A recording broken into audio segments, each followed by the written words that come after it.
आज की कहानी का नाम है माँ। कामिनी निर्विकार भाव से बैठी शून्य में ताक रही थी। सामने रखी हुई चाय कप कब की ठंडी हो चुकी थी। कल तक जिस घर में हंसी मजाक ठहाकों की आवाजें गूंजती थी, रसोई खुशबू से तर रही थी। कहीं बेटी की साड़ियाँ बिखरी तो कहीं सलवार कमीज। कभी कौन सी फिल्म देखना जाना है, इस पर भारी डिस्कशन होता तो कभी अगली छुट्टियाँ की प्लानिंग। पर आज पूरे घर में गहरी चुप्पी थी। कामिनी के कानों में अचानक बेटी और नातिन की आवाज़ गूंजने लगी, और नज़रें उठाकर देखती तो साए साए करता उदास घर खाने को दौड़ रहा था। गहरा सन्नाटा पसरा हुआ था, और ठीक कामिनी के अंतर्मन की तरह कामिनी ने गहरी सांस ली और उठ खड़ी हुई। बालकनी में टहलते हुए कामिनी ने नीचे देखा। बगीचे में खेलते हुए बच्चे को देखकर फिर स्विच की याद आई। एक हुक सी उठी भीतर से जो उसकी आंखें भिगो गई। बिल्कुल नीरू पर कोई है स्वीटी।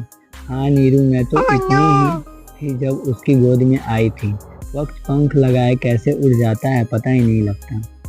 कामिनी वाल्मीकि में रखी आराम कुर्सी पर आंखें मूंदकर बैठ गई। क्या दीदी, आपने चाय भी नहीं ली? तबीयत तो ठीक है ना आपकी? रीमा ने कंधे पर हाथ रखते हुए अपनत्व से पूछा। हाँ हाँ बिल्कुल ठीक है, कामिनी हचकचा कर बोली। दूसरी चाय बना दूँ दीदी? कामिनी गहरी सोच में डूबी हुई थी। उसने कोई जवाब नहीं दिया। क्या बात है दीदी, लगता है आपको नीरू की याद आ रही है। रीमा वर्षा से कामिनी के पास काम करती थी। भली भांति जानती थी कि उसके मन में क्या चल रहा है। अरे नहीं री, कामिनी ने जबरदस्ती मुस्कुराने की प्रयास किया। बेटी तो होती है पराया धन है।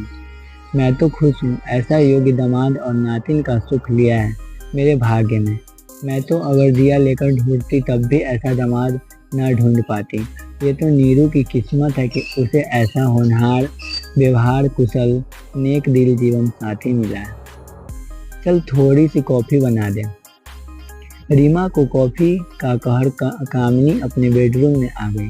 तकिया लेकर लेटी तो बंद आंखें के सामने अतीत चलचित्र की भांति संजीव हो उठा। ये बात जब की है जब मैं बीए फाइनल में थी कि एक दिन पापा ने आकर कहा, कल विकास के मम्मी पापा आ रहे हैं तुम्हें देखने, कामिनी तुम घर पर ही रहना। अचानक शादी की बात सुनकर मुझे झटका सा लगा। मैं अभी आगे पढ़ना चाहती थी, कुछ बनने की तमन्ना मन में थी, पर जब पापा ने कहा तो दो टुक जवाब सुना दिया। देखो कामिनी, मैं तुम्हारे कुछ बनने के चक्कर में नहीं हूँ, पढ़ना चाहता हूँ। फिर तुम्हारे पीछे छोटी भी तो है। अपनी नौकरी रहते मैं तुम दोनों के हाथ पीले कर देना चाहता हूँ। भगवान ने बेटा तो दिया नहीं, समय रहते मैं अपनी जिम्मेदारियों से मुक्त होना चाहता हूँ। विकास अच्छे खाते पीते घर का लड़का है। वो तो तुम सुंदर हो इसलिए बात बनी है, वरना उसके घर लड़कियों वालों की लाइन लगी है। पापा मुझे समझा रहे थे। मेरी आंखों के आंखें अंधेरा छा गया। मेरे सपने चूर चूर हो गए थे। बहुत रोई थी उस दिन मैं। मुझे याद आया बचपन के वो दिन जब पापा मुझे राजकुमारी कहकर बुलाया करते थे। हम दो बहनें ही थे, पर पापा ने कभी हमें बेटे से कमतर नहीं माना था। पर आज पापा अक्सर कहते थे, देखना मेरी होनहार बेटी हो, मेरा नाम दुनिया में रोशन करेगी। मैं इन्हें आईएएस ऑफिसर बनाऊंगा। लाल बत्ती की गाड़ी में बैठाकर जब ये जाएगी तो दुनिया देखती रह जाएगी। बाद पापा बिल्कुल बदल गए। हमेशा हंसते रहने वाला चिड़चिड़ा हो गया था।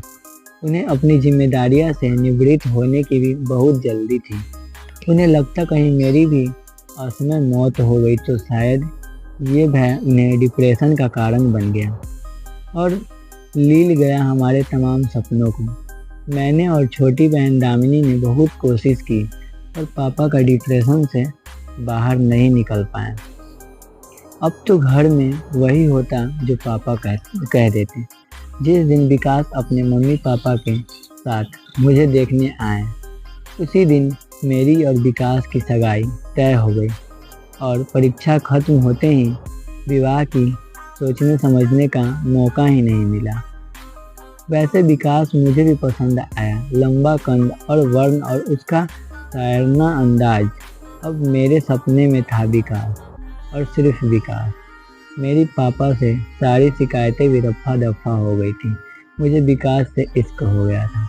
सच सच लड़कियां भी बड़ी अजीब होती हैं। उनकी ज़िंदगी में इश्क का मौसम आते ही वे सब कुछ ड्रॉप कर देती हैं।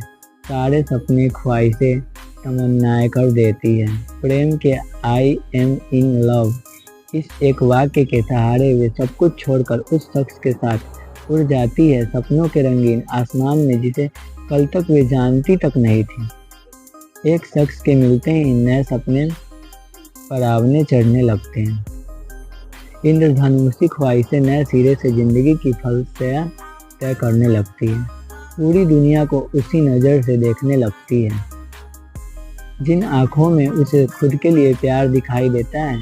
शादी के बाद ठीक ऐसा ही हाल मेरा भी था। विकास को देखकर दिन शुरू होता तो विकास की बाहों में रात। मैं वही पहनती जो विकास को पसंद था, वही करती जो विकास को पसंद आए। मेरी सोच विचार सब पर विकास का कब्जा था। विकास के प्यार के जादू मेरे सर पर चढ़कर बोल रहा था। मेरी जिंदगी विकास से शुरू होकर उसके आगे पीछे लड्डू की तरह नाच रही थी। शादी के महीने भर बाद हम हनीमून मनाने गोवा चले गए। गुलाबी सुबह, सुहानी शाम, समंदर की लहरें, खुशनुमा माहौल, पींगे भरता इश्क। गाली रेत पर निशान छोड़ते कदम, बाहों में बाहों और आंखों में आंखें डाले, एक दूसरे का साथ। लेकिन इस सब के बीच कुछ ऐसा था जो मुझे हलवे के बीच किरकिरी का एहसास करवा रहा था। हनीमून के दौरान मैं समझ गई थी कि विकास को काफ़ी गुस्सा आता है। एक तरफ उसकी जिंदा दिल्ली मन में लेती तो दूसरी तरफ उसका गुस्सा मेरे सारे अरमानों पर पानी फेर देता। बात बात पर रोकना टोकना विकास की आदत थी, पर मैं तो तोला पर मैं मासा। विकास का बर्ताव मेरे सामने बहुत से चिन्ह छोड़ रहे थे, पर किससे कहती, क्या कहती। 10 दिन गोवा में बिताकर हम इलाहाबाद लौट आए थे। धीरे धीरे मेरी समझ आ गया था कि विकास जिद्दी, क्रोधी और गुस्सैल स्वभाव वाला मनमौजी इंसान था। उसके लिए वही सही था जो उसने कहा। किसी और की बात सुनना मानना उसे गवारा नहीं था। मैं सब कुछ जान गई थी, पर मैंने सोचा कि मैं अपने प्यार से विकास की बुराइयों को अच्छाई में बदल दूंगी। बस इसी प्रयास में मैं उलझती चली गई। मेरा समझना विकास को हमेशा उपदेश ही लगता। वे झल्लाकर चीख पड़ता। संयुक्त परिवार में मुझे सबके सामने बार बार अपमानित होना पड़ता था। मेरी आंखों से पानी बनकर बरसती, पर इससे कहाँ कुछ बदलने वाला था। दीदी कॉफ़ी, रीमा ने लाइट जलाते हुए कहा। बाहर गहरा अंधेरा हो गया था, ठीक मेरे जीवन में छाया अंधेरे की तरह। पर रात को जो चंद्रमा आलोकित किया करता था, नीरू की रोशनी बनकर आई और मेरी जिंदगी में। कॉफ़ी पीते हुए यादों के पन्ने फिर फड़फड़ाने। दिल्ली हो गया, मेरी राहत की सांस ली। कम से कम सबके सामने जलील हो तो नहीं होना पड़ेगा। विकास की आदतें यहाँ भी जयो की तयो बनी हुई थी। हर बात, हर चीज़ में मीन मेख निकालना, चिल्लाना, अपनी टांगे छोटी से छोटी बातों से बड़ी बात पर ऊपर रखने उसके स्वभाव का हिस्सा थी। मैं लाख कोशिश करती थी, पर विकास किसी परिवर्तन के लिए तैयार नहीं था। कभी कभी मेरा मन करता था कि सब कुछ छोड़कर कहीं भाग जाऊं, कहीं दूर, बहुत दूर। पर कहाँ? ये ऐसा यज्ञ प्रश्न था जिसका जवाब नहीं था। मेरे पास परंपरा की बोरियों में जाकड़ा, मेरे मन डोली में आने वाली सिर्फ अर्थी पढ़ी वापस जाती है कि आगे कुछ सोच ही नहीं पाता। दिन, महीने, साल यूं ही गुजरते रह जाते थे। धक्का मुक्की करते हुए सांसें चल रही थी। मेरा मोम दिल पत्थर हो जा रहा था। मुझे सब कुछ सहने की आदत हो गई थी, फिर चाहे वे शब्द के तीर हो या कुछ बोलने की एक वजह में मिलने वाला तमाचा। शादी को 4 साल बीत गए थे, पर मेरी गोद सूनी ही रही। विकास को एक और बहाना मिल गया था मुझे अपमानित करने का। भगवान भी न जाने किन कर्मों का फल दे रहा है। डॉक्टर ने तो सब कुछ नॉर्मल ही कहा था, पर हारे हुए जुआरी की तरह चुप रहना ही मेरी नियति बन गई थी। कॉफ़ी खत्म कर टहलते हुए याद आया वो दिन जब नीरू मेरी जिंदगी में आए। उस दिन सुबह आँख खुली तो लंगा नीचे काफी शोर हो रहा था। मैंने बालकनी से देखा पर माजरा समझ नहीं आया तो फिर नीचे चली गई। पुलिस भी थी। पता चला किसी टैक्सी वाले की टैक्सी में कोई अपनी 1 साल की बेटी को छोड़ गया था। बच्चे उस भीड़ मासूम से तरह तरह के सवाल कर रहे थे, लेकिन वे उन सब अजनबियों की फटी फटी आंखें से देखती और फिर रोना शुरू कर देती। पुलिस अपनी पूछताछ कर रही थी। टैक्सी वाला अपनी अनभिज्ञता की कहानी कह रहा था। लोगों के कयास जारी थे। कोई माता पिता के भूलने की बात कहता, कोई जानबूझकर छोड़ देने की, कोई बेपरवाही के अन्य किस्से सुना रहा था तो कोई भगवान की लीला बता रहा था। पर किसी को बच्ची की परवाह थी ऐसा नहीं लग रहा था। मैंने आगे बढ़कर बच्ची को गोद में ले लिया और फिर पास में रखी कि पान की दुकान से टॉफ़ी और बिस्कुट खरीद दिए। बच्ची थोड़ा सा स्नेह पाकर चुप हो गई। मेरी ममता मुझे मजबूर कर रही थी। मैं लगातार उसके सर पर हाथ फिराती रही। पुलिस ने अपनी कार्रवाई समाप्त की और मेरी गोद से बच्ची को लेने लगी। मैं जैसे ही बच्ची उन्हें सौंपने लगी वो फिर से रोने लगी। अब मेरी ममता अपने चरम पर थी। मैं उसे रोते हुए नहीं देख पा रही थी। फूल सी नन्ही जान मेरी गोद से नीचे नहीं उतरना चाहती थी। उसने मेरी साड़ी का पल्लू कसकर पकड़ रखा था। मेरे भीतर की माँ ने बिना विकास की परवाह कहा, जब तक इसके माता पिता नहीं मिल जाते हैं क्या मैं इसे अपने पास रख सकती हूँ। पुलिस वालों की तो जैसे बला टली। क्यों नहीं, जब इसके माँ बाप मिल जाएं हम इसे ले जाएंगे। मेरा नाम पता नोट कर लो। पुलिस ने अपनी राह पकड़ी और मैंने अपनी में बच्ची के सर पर हाथ फिराते उससे बात करते जब घर के दरवाजे पर पहुंची तो होश में आकर ठिठक गई। विकास दरवाजे पर ही खड़ा था। विकास में बच्ची अपने माता पिता से बिछुड़ गई है।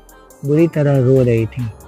तो मैंने किसी तरह थूक निगलते हुए मैंने कहा। विकास पांव पटकते हुए भीतर चला गया। आने वाला तूफान का अंदाजा हो चुका था। मुझ पर अब क्या तीर तो तरकस से क्या सलूक करती पुलिस इस मासूम के साथ, इसलिए इसे अपने साथ ले गई। क्यों ठीक ही किया न मैंने, कहते हुए मेरी जुबान लड़खड़ा रही थी। बदन सूखे पत्ते की भांति काँप रहा था। हाँ, बड़ा पुण्य का काम किया है। न जात का न पात न पता न धर्म का पता, न ही किसी के पाप है। बस ले आई गोदी में उठाकर घर पर ही पड़ा था। मैं पूछने तक की सहजत नहीं उठाई। तुमने बहुत चर्बी चढ़ने लगी है। आजकल भुनभुनाते हुए विकास ऑफिस चला गया। 4 दिन तक लड़की के माँ बाप कोई पता नहीं चला। विकास रोज मुझसे लड़ता, लड़की को पुलिस के हवाले करने की बात कहता, फिर अनाथालय की छोड़ने की रट लगाता। पर मुझे अपनी ममता की पुकार के आगे कुछ सुनाई नहीं दे रहा था।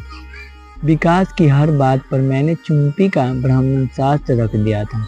मेरी चुम्पी उसके साथ गुस्से की ज्वाला में घी का काम कर रही थी।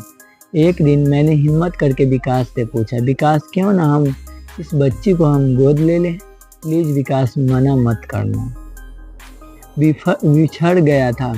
विकास मेरी बात सुनकर जाने कितनी जली कटी बातें सुनाई थी उसने मुझे, और फिर अपने फैसला सुनाते हुए बोला, देखो कामिनी, किसी और के पाप को मैं अपने गले की घंटी हरगिज नहीं बना सकता। मैं 3 दिन के लिए कंपनी के बाहर काम के बाहर जा रही हूँ। जब वापस आ जाऊँगा ये पाप का थोड़ा मुझे यहाँ दिखाई नहीं देना चाहिए, वरना ऊपर से नीचे फेंक दूंगा। दहाड़ता हुआ विकास चला गया। भीतर तक काँप गई थी मैं। अजीब कसमस थी। एक तरफ जिद्दी झगड़ालू पति था तो दूसरी तरफ थी फूल सी मासूम बच्ची। अब मुझे मेरे वजूद का हिस्सा लग रही थी। बहुत उलझने भरे थे वे 3 दिन। मैं उस मासूम बच्ची को किसी भी कीमत पर खोना नहीं चाहती थी। मेरी ममता का बेग इतना अधिक था कि मेरी छाती में दूध उतर आया था।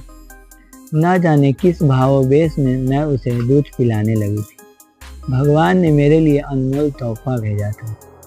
मेरी मन्नतें, प्रार्थना, व्रत, उपवास सब पूरे हो गए थे। फिर भला कैसे छोड़ दूं। डूबती नैया की इस पतवार को। क्या पति नामक जीव इतना महत्वपूर्ण है जिंदगी में कि उसके बिना जिया नहीं जा सकता? क्या उसके लिए मैं अपनी ममता को गला घोट दूं?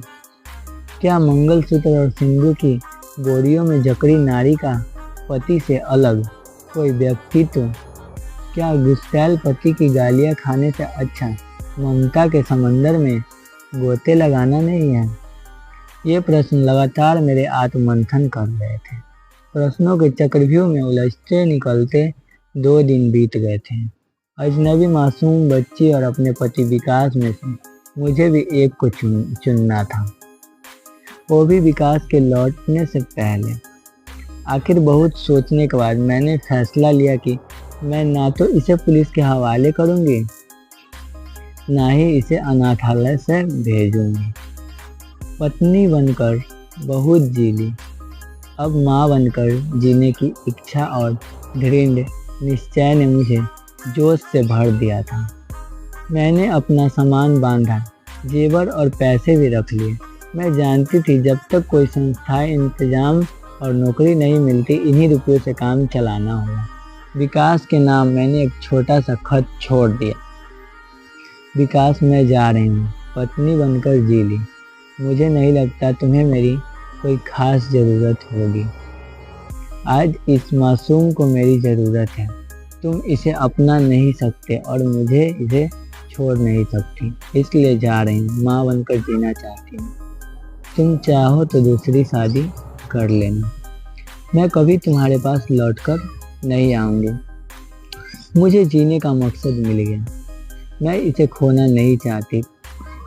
कामिनी। इसके पश्चात दिल्ली से दूर महाराष्ट्र के इस छोटे से कस्बे में आ गई। अब सफ़ेद साड़ी मेरे विधवा होने की पहचान थी। बेटी का नाम मैंने निरुपमा रखा था और उसके पिता की जगह के अग्रवाल भर दिया। बस यही थी मेरी तब की पहचान जो आज तक कायम है। यहाँ आकर मैंने छोटे बच्चे को पढ़ाना शुरू कर दिया। बाद में एक स्कूल में नौकरी मिल गई। नीरू और मैं साथ साथ स्कूल जाते, ज़िंदगी की आवश्यकताओं को पूरा करते। जितनी आमदनी हो जाती थी, नीरू धीरे धीरे बड़ी हो रही थी। पढ़ने में वो काफ़ी तेज थी। टेबल टेनिस खेलने में उसका कोई जवाब नहीं था। राज्य स्तरीय कई पुरस्कार उसे मिले थे। इसी दौरान उसकी मुलाकात संदीप से हुई। पहचान, दोस्ती और फिर प्यार में तब्दील हो गई और करीब 3 साल पहले मैंने शादी कर दी नीरू की। पिछले 10 दिन नीरू, संदीप और नासिर स्वीटी छुट्टियां मनाने आए थे मेरे पास। मैं आज पूरी तरह संतुष्ट हूँ। एक माँ के रूप में, नानी के रूप में मेरे हाथ खुद ब खुद आसमान की ओर जुड़ गए। से भगवान, मैं तेरी शुक्रगुजार हूँ। तूने मेरी गोद ममता से भर दी। मेरी सबसे बड़ी दौलत है मेरी बेटी नीरू। मैं बहुत खुशनसीब हूँ क्योंकि मैं एक माँ हूँ, सिर्फ एक माँ। हाँ, सिर्फ एक माँ। सोचते सोचते अपनी गीली आंखों को पोंछते हुए मेरी उंगलियां नीरू के नंबर डायल करने लगी। तो दोस्तों, आज की इस कहानी कैसी लगी कमेंट बॉक्स में बताएं।